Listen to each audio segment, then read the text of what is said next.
Once upon a time there was a young man with a simple idea.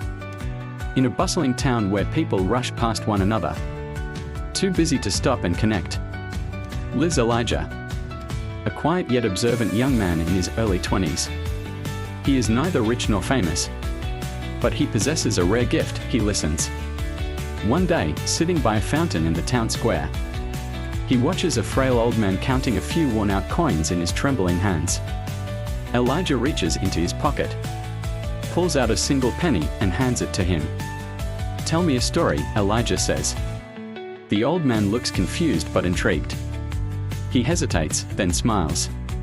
He tells Elijah about his youth, when he was once a sailor who traveled the world, falling in love with a woman in every port, but always returning home to the one who held his heart. As the story unfolds, something magical happens. People around them pause.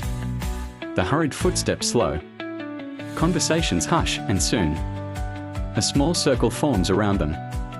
By the time the story ends, the old man is no longer just an invisible figure in the town. He is a storyteller. He is remembered, and so Elijah's journey begins. Collecting stories, changing lives. Elijah spends his days walking through the city, offering pennies to those often overlooked: the homeless, the elderly, the tired street vendors, the struggling artists, the lonely souls who sit in silence. Each person, surprised by his unusual request, shares a piece of themselves.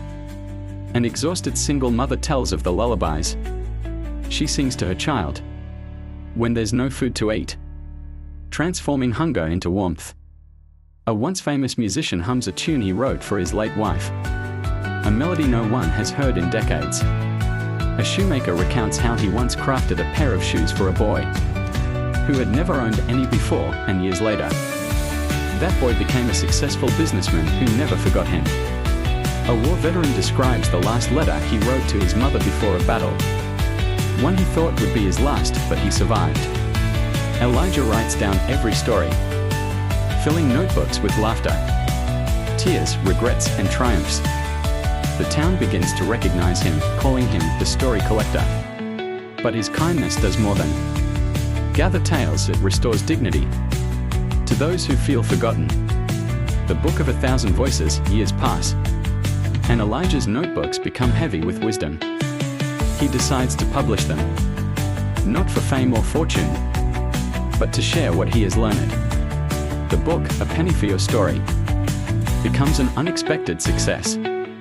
Readers find themselves moved by the raw, human experiences within its pages. The stories, though simple, resonate deeply, reminding people that everyone carries something valuable inside them. But Elijah does not stop. Even with success, he continues his journey, still offering pennies, still collecting stories, because he understands that true wealth is not found in gold, but in the voices of those willing to share a piece of their soul. The last story. One winter evening, an old man approaches Elijah and places a single penny in his hand. "Now, young man," the old man says with a smile, "it's time you told me your story." For the first time, Elijah hesitates. He looks around, the fountain where it all began, the town square now filled with storytellers of all ages, people who had once been strangers but now knew each other through shared memories.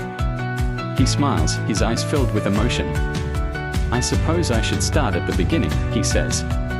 "It all started with a single penny. A penny for your story began. Thanks for watching.